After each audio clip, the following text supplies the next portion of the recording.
Good evening दोस्तों। Learning NEET के YouTube channel पर आपका स्वागत है। कैसे हैं आप सभी?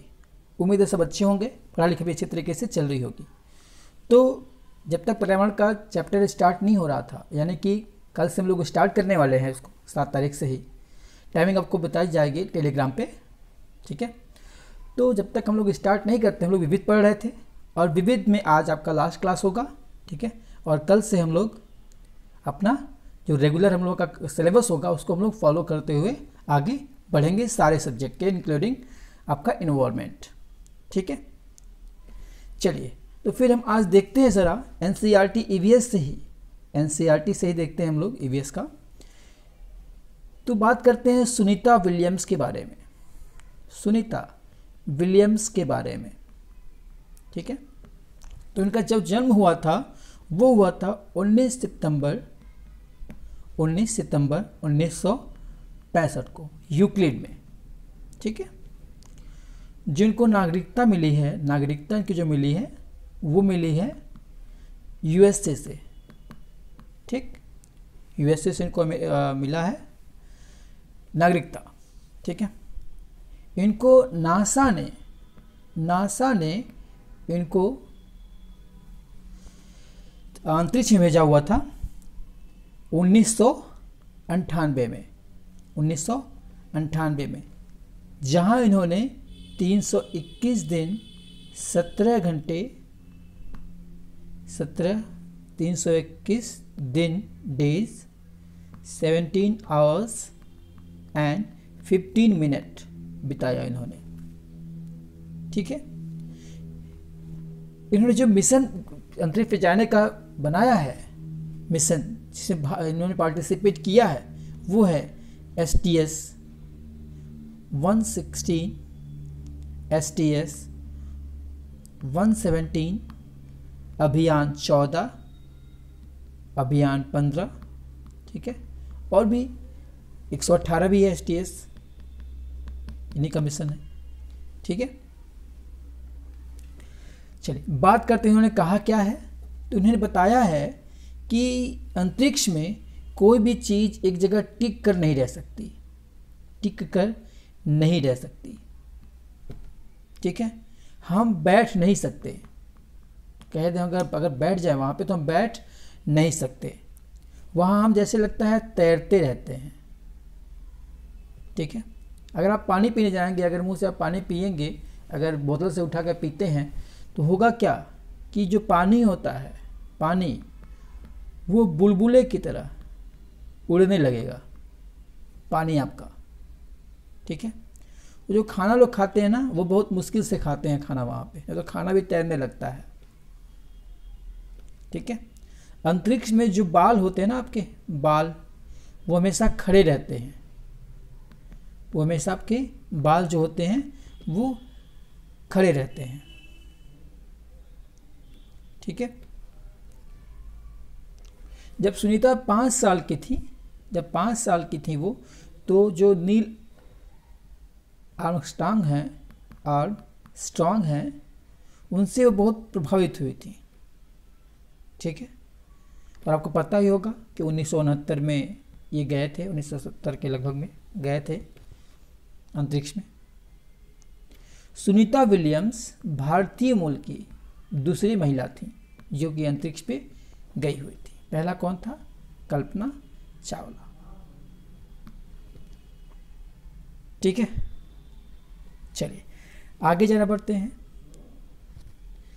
दूसरे आपके हैं फौजी वहीदा, ठीक है। यह लेफ्टिनेंट कमांडर थी, लेफ्टिनेंट कमांडर। यह भारतीय नौसेना में डॉक्टर थी, डॉक्टर, ठीक है। और इनको नौसेना में ये गिनी चुनी महिलाओं में से एक है और पहली महिला हैं जिन्होंने परेड में इन्होंने लीडरशिप की हुई है, यानी कि कमाल जिन्होंने संभाला हुआ था, ठीक है। और ये जम्मू मेडिकल कॉलेज से पढ़ी हुई है, ठीक। चलिए आगे आते हैं, झूम खेती के बारे में बात करते हैं। झूम खेती आप जानते हैं कई बार आया हुआ है झूम खेती के बारे में, सीटेट में, यूपी टेट में।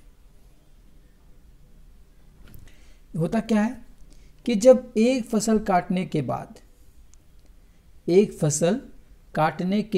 बाद कुछ साल तक उसको ऐसे छोड़ दिया जाता है उस ज़मीन को, और उसको कह दिया जाता है तुम आराम करो, और उस पर कोई खेती नहीं करते हैं।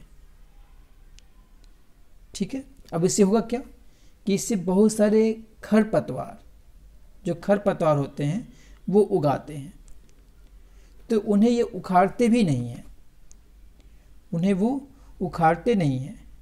उसको करते क्या है, उसको जलाकर, मतलब गिराकर, उसको जो आपका घास है बड़ा बड़ा जब हो जाता है उसको गिराकर और जला देते हैं। ठीक है, और जलाने से क्या होता है, जो राख होती है उसमें जो राख होती है वो किसका काम करती है, खाद का काम करती है। ठीक है, जो जलाते हैं वो लोग आसपास के पेड़ ना जलें और जंगलों को नुकसान ना पहुंचे, तो देखना पड़ता है कि ज़मीन से थोड़ा जो आग लगाएं वो पेड़ों से बहुत दूर ही लगाएं। ठीक है, और किया क्या जाता है कि इसके बाद इसको जोता नहीं जाता है पूरा, बस ऐसा किया जाता है थोड़ी ज़मीन हिले और ऐसे ही उसको वहाँ पे बीज छींट दिया जाता है। ठीक है, क्या किया जाता है, बस मिट्टी को थोड़ा ऐसा ऊपरी तरह से हिला के उसको क्या किया जाता है, वहाँ पे बीज छींट दिया जाता है। और एक ही खेत में आपके अलग अलग तरीके के फसल बोए जाते हैं, जैसे हो गया मकई, सब्जियां, मिर्च, धान, सब एक ही खेत में बो दिया जाता है। ठीक है, बस ये बात ध्यान रखिएगा, झूम खेती में ये होता है कि वो जो खरपतवार होता है उसको उखाड़ते नहीं हैं, बल्कि क्या करते हैं, उसको इसमें गिरा देते हैं और जला देते हैं, और जलाने से जो राख होती है उसको खाद का उपयोग करते हैं और ज़मीन को उपजाऊ बनाते हैं। ठीक, ये होता कहाँ कहाँ है, ये होता है आपका मेघालय में, ये होता है आपका मिजोरम में, ये होता है आपका नागालैंड में, ये होता है आपका अरुणाचल प्रदेश में। ठीक है, चलिए बात करते हैं पाशमीना की बात करते हैं। तो ये पाशमीना जो है, ठीक है, ये जो शॉल होती है, एक तरह से शॉल होती है, ये एक साल जो इसका होता है 6 स्वेटर के बराबर होता है। 6 स्वेटर, जितना आप ठंडी से बचेंगे 6 स्वेटर से, उतना पाशमीना साल से आप बच जाएंगे ठंडी से। ये होता क्या है एक्चुअली, यह पाशमीना जो है यह पहाड़ी एक बकरी है, या कि बकरी का एक खास नस्ल है। ठीक है, वो ऐसी बकरी है जगह जो 5000 मीटर की ऊंचाई पे रखा जाए इसको, वहां भी ये आराम से रह सकती हैं। जो डिग्री सेल्सियस बात करें अगर, तो 0 से लेके -40 डिग्री सेल्सियस तक, माइनस सोच लीजिए, ये वहाँ रह सकती है जहाँ -40 डिग्री तक आपका तापमान पहुँच जाए। ठीक है, तो होता क्या है, इसमें नरम बाल बहुत ज़्यादा होते हैं, इनके नरम बाल बारीक से, जो इनको इतनी ठंडी से बचाते हैं। ठीक है, अगर बात करें इस बकरी के, तो इसके 6 बाल मिलाकर हमारे 1 बाल होते हैं, और इसकी मोटाई ऐसी होती है ना कि इस मशीन से इसको बुना ही नहीं जा सकता, इसकी बुनाई जो होती है वो हाथों से ही हो पाती है। अब जब हाथ से होगी तो जानते ही हैं बहुत महंगा बिकता है।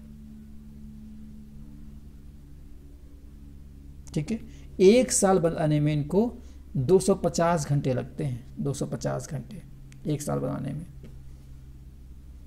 तो 250 घंटे अब समझ लीजिए आप कितना है। अगर 24 घंटे ही बनाएं तब भी इनको 10 दिन लग जाएगा। ठीक है, ये होता है पश्मीना शाल। लेकिन इसमें होता क्या है कि ये लोग मतलब कितना भी ठंडी पड़े तो पश्मीना शाल अगर जिसके पास है उसको ठंडी नहीं लगने वाली। -40 डिग्री कहाँ होगी भाई। ठीक है, वहीं हमारे जो लद्दाख एरिया है वहीं होगा। चलिए जरा बात करते हैं अब खेजड़ी की। खेजड़ी क्या होता है?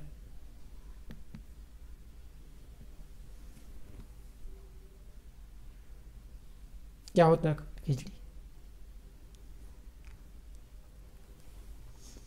तो यह एक प्रकार का पेड़ है जो कि रेगिस्तानी क्षेत्रों में पाया जाता है। रेगिस्तानी क्षेत्रों में पाया जाता है। अब जब रेगिस्तानी क्षेत्रों में पाया जाता है तो जाहिर सी बात है इसको पानी की आवश्यकता बहुत कम पड़ती है या नहीं के बराबर पड़ती है। ठीक है, इनकी जो फली होती है, इनकी जो फली होती है उससे सब्जी बनती है। ठीक है, इनकी फली से सब्जी बनती है। इनके पेड़ों की छाल से तो दवा बनती है, दवा। ठीक है, और इनकी लकड़ी से जो भी चीज़ें बनेंगी उसमें कीड़े नहीं लगेंगे, उसमें कीड़े नहीं लगेंगे।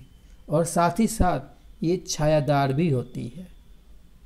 सोच लीजिए। ठीक है, चलिए बात करते हैं अब रेगिस्तानी ओक की। रेगिस्तानी ओक, डिजर्ट ओक की बात करते हैं। तो यह मुख्यतः होता है ना, वो कई बार पूछा हुआ है, आपको याद होगा। तो ये ऑस्ट्रेलिया में ज़्यादा पाया जाता है। ऑस्ट्रेलिया में, ऑस्ट्रेलिया के रेगिस्तानी क्षेत्र में कह सकते हैं इसको। ठीक है, और होता क्या है कि इसकी जो जड़ें होती हैं वो बहुत गहराई में होती हैं, बहुत गहराई में होती हैं। ठीक है, और ये पानी में स्थिर हो जाती हैं। पानी में इतनी नीचे होती हैं, पानी में चली जाती हैं। इनमें पत्तियां होती हैं, बहुत कम होती है, बहुत कम पत्ती होती है। अब यहाँ के निवासी क्या करते हैं कि रेगिस्तानी एरिया है तो पानी बहुत कमी होगी वहाँ पे। करते क्या हैं कि जो इस ओक के जो तने होते हैं, जो इस ओक के तने होते हैं उसमें पतला सा पाइप डालकर पानी बाहर निकालते हैं। इस पेड़ से पानी बाहर निकालते हैं। ठीक है, घटपर्णी आपको इसके बारे में बता चुके हैं हम पहले भी, बस आपका नाम थोड़ा बताना था इसका। इसी का नाम होता है निफेंथिकस।